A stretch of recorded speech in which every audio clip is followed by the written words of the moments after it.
Good morning, everybody, and welcome to this week's webinar. Quite a few people on the call today. I don't know whether it was the words massive profits that attracted you to today's webinar.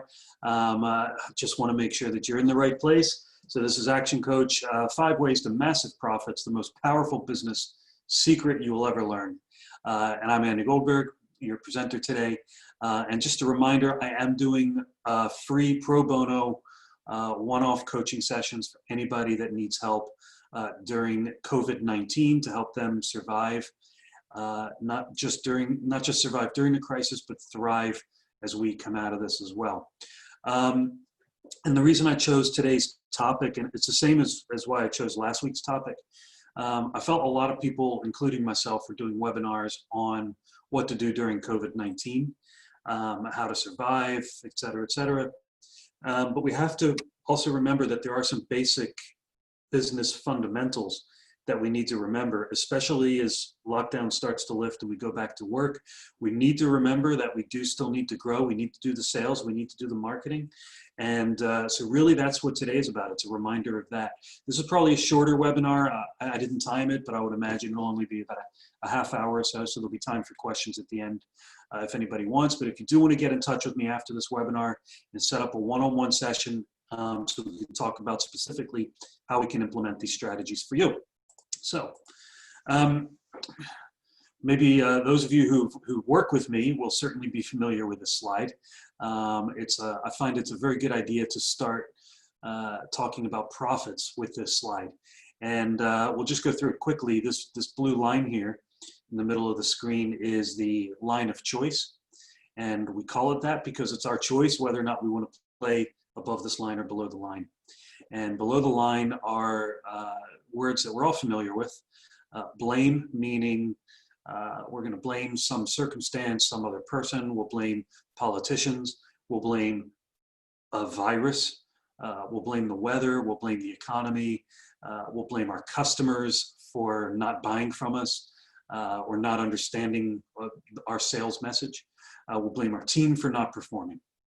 And we make excuses. Our favorites are, I don't have enough time, I don't have enough money, we'll do it next year, we'll procrastinate. And of course, denial means we'll stick our head in the sand and just hope the problem goes away on its own. So why do we go down here? Well, obviously we're not going to get what we want when we're down here because we're not doing anything. We're basically saying, you know, this is us saying we're not going to take action for whatever's going on in our business. Our results are out of our control. So we don't have to do anything when we're down here, and that's easy. Another reason why we'll play below the line is we don't know any better. And it doesn't make you a bad person by being below this line. It just means you're not actually going to take action and do what you need to do. And it's a self-fulfilling prophecy. It's what we call a victim mentality. When we believe we are the victim of circumstances outside our control, we act that way, and then the results appear that way. So we end up creating our own victim situation. And this is a great example. You know what's going on with COVID-19. Business owners are saying, well, COVID-19 is going to kill my business, and so I'm not going to do anything. I'm not going to do any marketing. I'm not going to adapt the way I work. I'm not going to do the things I need to do to survive and thrive. And then when their business does actually fail, they go, see, I told you, COVID-19 killed my business. So what if we were to just go above this line instead and make a choice, it's just a choice, and say, you know what, maybe I didn't cause the problem. The virus is not my fault. The economy is not my fault. There's nothing I can do about government policies around businesses closing or lockdown. But what I can do is take complete ownership of everything that goes on in my business. So I didn't create it, but it now sits in my lap and I own it. And how I respond, in other words, how I take responsibility for what goes on, is what's going to make the biggest difference. Now, when we go above this line, what we're doing is we're taking action. We're doing something about it. And that's a victor mentality. Again, it's a self-fulfilling prophecy. When we start focusing on, you know, why something has happened. All we're really doing is talking about the reasons. When we're focusing on doing something about it, we start to get results, and we create the results that we want. So how we respond to what's going on in our business is what's going to make the difference. And that's really what I want to talk to you about today is, despite this virus, despite the economy, despite the lockdown, what are we actually doing to continue to make money in our business? So we're going to talk to you about the Action Coach's business, what we call the Business Chasity. And we call it that because every business is built on this same chassis. It's the formula that applies to every business, including yours. And it's just like the chassis that's that the Jaguar is built around and the Ford Contour. It's the same no matter what business you're in. And it goes like this. A lot of you maybe have seen this before on my YouTube videos. Or if you're a coaching client, you'll certainly have seen this. But you'll see three words on the screen. Hopefully you'll see three words on the screen: customers, revenue, and profit. And what are these things? I ask people, what are customers, revenue, and profits to them? And I'll usually get some answers like, well, it's the backbone of any business, or it's the things we want the most of. And yeah, of course that's true, but I'm calling them results. There's an equal sign in front of them now, and that means these are results or outcomes. And of course we want more customers, more revenue, and more profit. But what we can't do is just improve these things directly. What we need to do is we need to improve the actions that create these results. You can't improve the results and the outcomes unless you improve the actions that create them. And there are 5 actions that we need to focus on in our business in order to prove these results. And those actions are lead generation, so we need to be counting the number of leads we create in the business. Conversion rate, which is the percentage of those leads that we turn into customers. Number of transactions, which is the average number of times a customer buys from you over a period of time. So we're going to say for today's example, over a 12-month period. Average value of sale, which is what we call wallet share, or how much your customers spend with you each time they buy from you. And that generates your revenue. Leads times conversion times number of transactions times average value of sale gives you revenue. We're going to put some numbers up there and give you an example in a minute. And of course, revenue is vanity. It's profit that's sanity. So we still need to look at margins. And if you throw margins into the mix, that gives you your profits. So let's just put some numbers up there and we'll show you how this works. So let's say over a 12-month period, this is just a fictitious business, but let's say you generate 4,000 leads in your business over a 12-month period. A lead is a potential customer, a prospective customer. How you define a lead is up to you, as long as you're defining it consistently and counting a lead consistently. But a lead is generally somebody that's expressed some sort of interest. They've gotten in touch with you, they've expressed an interest, they've made an inquiry. So let's say over a year we've generated 4,000 leads, and our conversion rate we measure over time, we discover is 25%. How many customers would we end up having in that year? Of course, we would have 1,000. Now the mental math is going to get a little bit harder, so as we go through this, you may want to get out a calculator.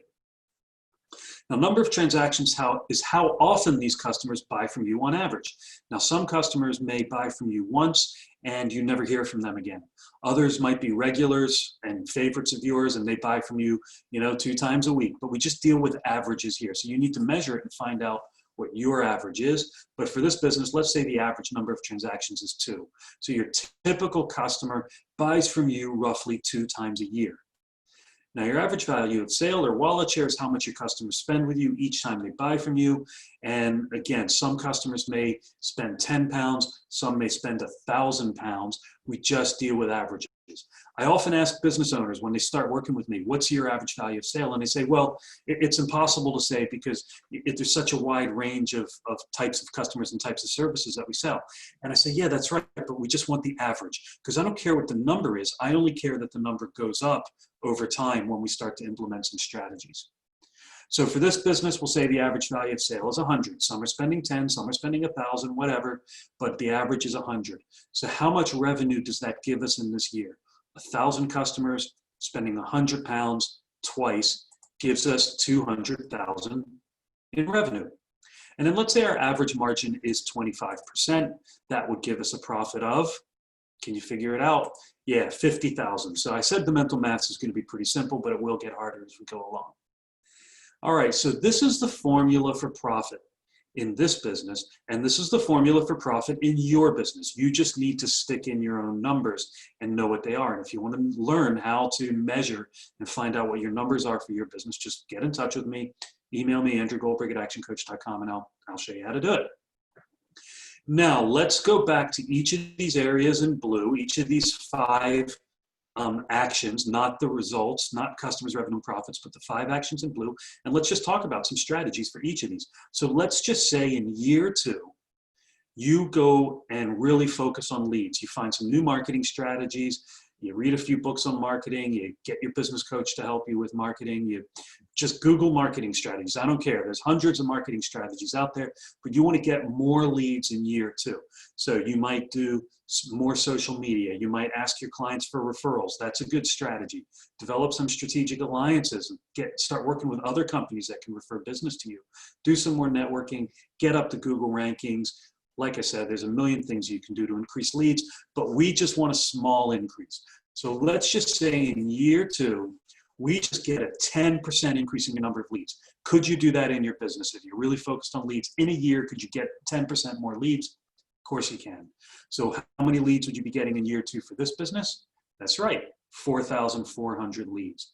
4,000 in year 1, an extra 10% in year 2 is 4,400. With me so far? Fantastic.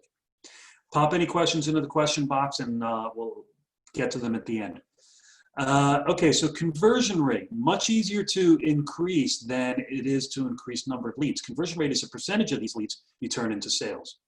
So how can we improve your conversion rate? Well, here's a few strategies. The first is create a clear sales process, have scripts, get your team following a consistent sales process that you can test and measure.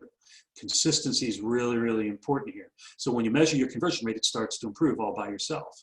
How about read a few books on sales and on selling? Amazon.com has said more books have been written about sales than any other subject. There's probably a few things you've still to learn about sales. I've been selling for over 25 years. I still read sales books. I still go in sales training. And every time I read a book or go on a training, I either learn something new or I relearn something that I forgot. So make sure we're doing plenty of training around sales. But if you're really focused on your conversion rate, oh, by the way, here's a couple other strategies. Offer testimonials. So get testimonials from your clients, your customers, because it's one thing if you say how great you are. It's much more powerful if prospects hear how great you are from your customers. So make sure you got testimonials up on your website and you're sharing them with your prospects. And have a guarantee in place to remove the risk from new customers not sure whether they want to buy from you. All right, there's a bunch of strategies there, but if we really focused on conversion rate, could we get a 10% increase? Of course we can. So what would a 10% increase be in year 2 in your conversion rate? Not 35% like a lot of people guess, 27.5%, because it's 25 plus 2.5. We're looking for small marginal increases here, guys. We don't need to get massive improvements in our business. All right, so 4,400 leads times 27.5 conversion rate. Told you the math was going to get harder. That's 1,210 customers. Get your calculator out if you don't believe me, but I'm sure you believe me. But that's a 21% increase in customers. All right, number of transactions, getting your customers to come back and stay with you longer. So customer longevity also adds to number of transactions. Here's a statistic, by the way. It's 5 times cheaper and easier to get an existing customer to come back than it is to get a new one. Repeat business is 5 times cheaper and easier than new business. So make sure you're focusing on the number of transactions figure in your business. What sort of things can we do? Well, we need to be keeping in touch with our customers and giving them incentives to come back and rewarding them for their loyalty. You know, a great VIP program or a loyalty program is an excellent way to keep customers coming back. The more you buy from us, the more value you get. A very simplistic example of that would be Costa Coffee's buy 9 cups of coffee and get the 10th free, of course. But there's plenty of other things, you know, that we can be doing. We can be offering our customers other services. But I would say the main way to keep customers coming back is have consistency in the business. Systemizing your delivery to ensure a consistent customer experience at every visit, interaction, or transaction. It is consistency that keeps customers coming back. And if you don't, you know, if you're not sure about that, well, just look at McDonald's. They don't make the best hamburgers, and they're not even all that cheap, but we keep going back for more because we know what we're going to get. So we got a book and action coach called Instant Repeat Business, packed with strategies on how to improve your number of transactions. But I just want a 10% in year 2, 10% increase. So what would your number of transactions be in year 2? Of course, it would be 2.2. All right, average value of sale, how much your customers spend with you on average. What sort of things can we do to increase that? Well, here's number 1. This is by the way, we've got over 350 strategies to increase profit in the business. In Action Coach, in our system, we've got over 350 strategies to improve profit. This is number 1. This is the best, my favorite strategy to implement in your business to make more profit, and it's raising your prices. Raise your prices 5, 10%. If you raise your prices 5%, your customers aren't going to know the difference. And if you are worried about price, then maybe what you're really worried about is, are you adding enough value? Are you differentiating yourselves from the competition? Because if you're not different than the competition, yeah, I can see why you'd be worried about raising your prices. But raise your prices, and that additional price goes straight onto your bottom line. It's pure profit. Other things we can do to increase the average value of sale, of course, we can upsell, have add-on products and services based on the needs of our customers at every transaction. Using the McDonald's example again, they invented the automatic upsell, which is, do you want fries with that? Every time you bought a burger, the staff were trained to say, do you want fries with that? And 1 in 3 customers just said yes. It was a very easy, no pressure, almost no training involved, but it added millions onto their bottom line, but just by asking the question.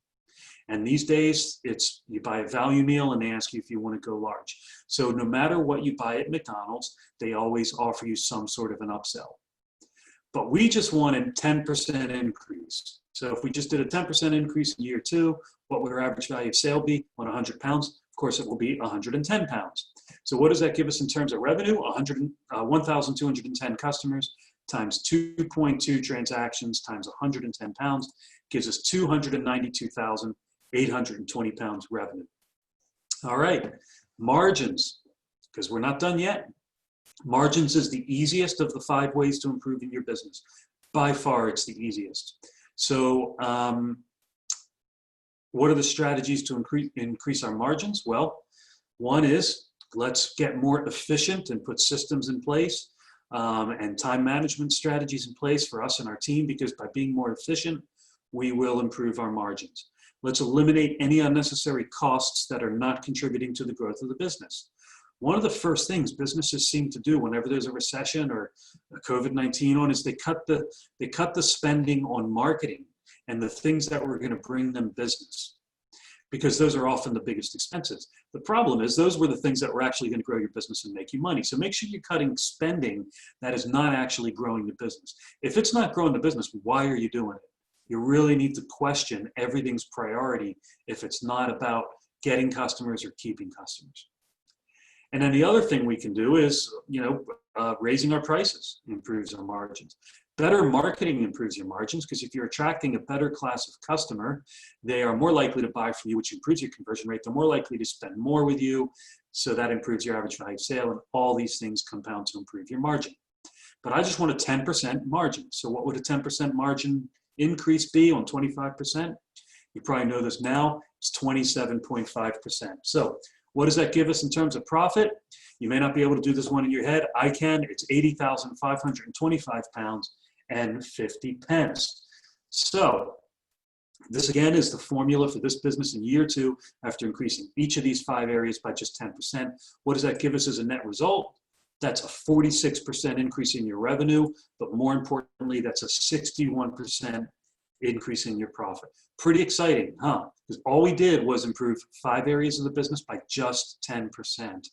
Now, what's the catch? I'm just going to go back here.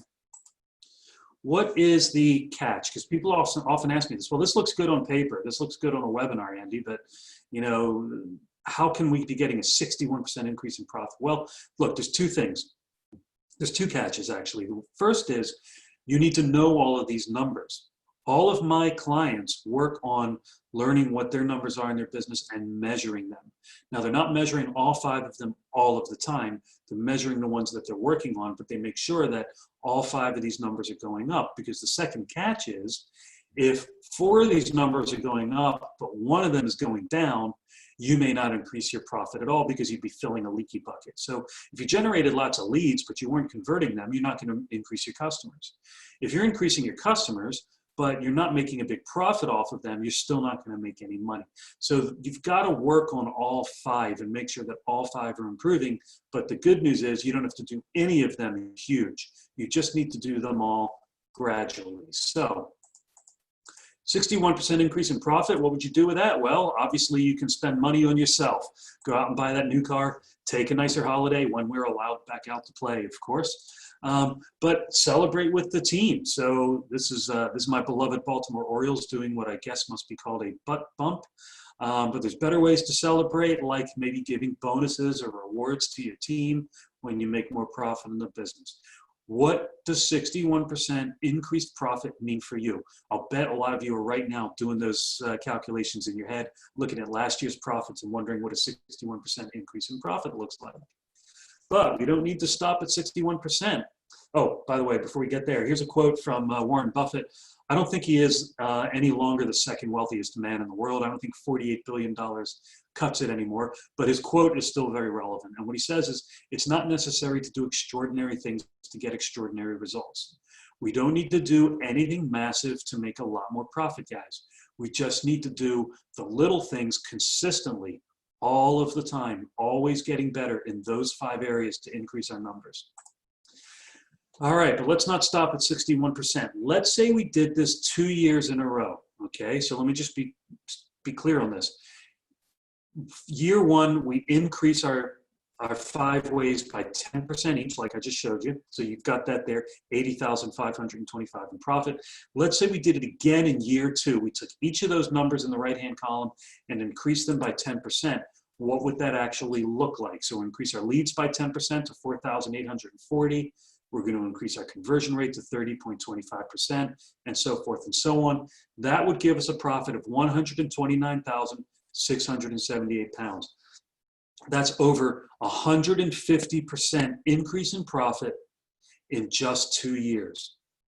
You can do this in your business. All you need is focus and make sure that you're not being derailed by drama and problems that happen in the business. So when you come out of lockdown, if you're not already out, when you go back to work and you get your team up and running again, I just want you to imagine if you increased each of these areas by just 10% and really, really focused hard on that for 2 years, the numbers would be the same for you. Plug in your own numbers. You're still going to get an over 150% increase in profit over just a 2-year period. And yes, before you even ask, I have seen businesses actually do this and achieve this.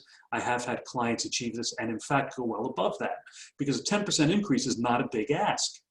So when you really get your heads down and focus on this kind of stuff, you're actually going to go well above 10% for some, if not all of these numbers. So here's a top tip. This is a freebie. This is really going to help you implement this strategy. Hire somebody in your business to be the Chief 5 Ways Officer. Give them that title. And it could be you, and maybe it needs to be you to start, but then hire somebody in your business to do this. This person has the title Chief 5 Ways Officer. Buy a nameplate and stick it on their door or on their desk. Buy them business cards called Chief 5. I like really make them Chief 5 Ways Officer. They may have a day job. They may have a regular job in your business, but make them the Chief 5 Ways Officer. And their job is to know what all of these numbers are in your business all of the time. They are accountable. They're not necessarily responsible for achieving the improvements, but they're accountable to these numbers. They're tracking them and following them all of the time and are reporting back on all of the strategies that you're employing in order to improve them. You hire that person, make them the Chief 5 Ways Officer for 2 straight years, you are bound to get these kinds of numbers in your business. Hey, just for fun, what if you doubled each of these 5 ways numbers? 100% increase in each of these 5 ways numbers. What would that actually do for your business? Well, I worked it out. Is it 2,500% increase in profit is what you'd get. So this business would go from 50,000 in profit to 1.6 million. That's pretty freaking exciting. Now, maybe you can't double all of these 5 things in 1 year, but maybe you can. I don't know. You could certainly double your leads. You could certainly double your number of transactions. You know, maybe margins and average value sale might take you a little bit longer to increase them, but you certainly could. But yeah, you would see a 2,500% increase in profit if you doubled each of these numbers. All right, that's it. I told you it was going to be a short webinar, but guys, this stuff is not complicated. It's just diligence and consistency, learning, and work. So first thing, just as we start to finish up, to type any questions you have in the question box. I see one or two coming through already. Make sure you write your 90-day plan, and in your 90-day plan, make sure you set your 5 ways target. So there's 1 month left in this quarter, where it's the start of June next week. My clients are going to be writing their 90-day action plan in a couple of weeks. If you want to get involved with that, email me and I can get you involved in 90-day planning. And what you'll be doing during 90-day planning is setting your 5 ways numbers targets for the next quarter. So make sure you do that. And list down your 5 top takeaways from today. So what are 5 ideas or actions that you're going to take as a result of today's webinar? Write them down and email them to me. I just want to see that you got them. I don't need to email you back if you don't want me to, but just email me and tell me what you're actually going to implement as a result of today's webinar. Q&A time. Yeah, get in touch there. Oh, and by the way, can I just ask you one other thing, please? If you could, I'm recording this. It's going to go up on my YouTube channel. My daughter is on my case constantly about doing more with my social media. She wants me getting everybody to share, like, and comment on stuff. So if you can go to my YouTube channel and just share, like, and comment on the videos, I'd be really grateful, and I'll be happy to do the same for you. Q&A. Good question. I'll get in touch with you privately to discuss that, because it pertains to your business specifically. Is it gross profit or is it net profit? Look, guys, you decide. I've asked 10 accountants what the difference is, or how you define gross profit versus net profit, and I've got 10 different answers. Doesn't matter as long as you're doing it consistently. And let's see, my question. Yes, same goes for leads. How you define a lead is up to you. I define so in my business, a lead is an appointment. If I book an appointment, face-to-face appointment, or these days it's a Zoom appointment, but if I book a face-to-face appointment with a business owner, that to me is a lead. If I don't get the face-to-face appointment, maybe it's just a phone call or somebody's emailed me about information, I don't count that as a lead, but that's just me. You need to define what a lead is for you. Just make sure you're defining it consistently so that you're tracking your numbers. All right. How do you measure number of transactions? All right, so there's a few ways to measure number of transactions. I mean, the easiest, it's probably the hardest of the 5 ways to actually measure, because you got to count on average how often your customers are coming back. But your invoicing system, if you've got Sage or something like that, Xero maybe, would track all that stuff. Your invoicing software might be able to track all of that. As long as your customers have a unique identifier like a customer number, you should be able to calculate number of transactions. Great question, by the way. Thanks for that. I do get asked that one a lot. Another way to do it is it's really just filling in the gaps. So if you know your revenue and your average value of sale and the number of unique customers you had over a period of time, the missing link is number of transactions. So just take your revenue, divide it by average value of sale, divided by number of customers over that time period. That will give you the average number of times your customers bought from you over that time period. Hopefully that makes sense. All right, we are nearly out of time. It's 9:30. Thanks very much for jumping on the call. Again, guys, just a reminder. Oh, sorry, there's my links there. If you want to follow me on Twitter and connect with me on LinkedIn and do all that kind of stuff, I will follow you back. I'm even on Instagram now, believe it or not. I haven't posted anything on it yet. But if you go on my YouTube channel, I got tons of these videos up there. Please comment, like, and share, and I'll do the same for you. And don't forget, if you're not currently working with me as a client, but you just want a free coaching session to help you guys through this and find out what it's like to be coached by me, please just do get in touch. Email me at andrewgoldberg@actioncoach.com. I'll be glad to help you out. And like I said, I'll record this webinar and put it up on my YouTube channel later today. Thanks again for jumping on the call, guys. Good luck. Don't forget to email me and tell me what your top 5 takeaways were. Have a fantastic rest of the day. Bye-bye.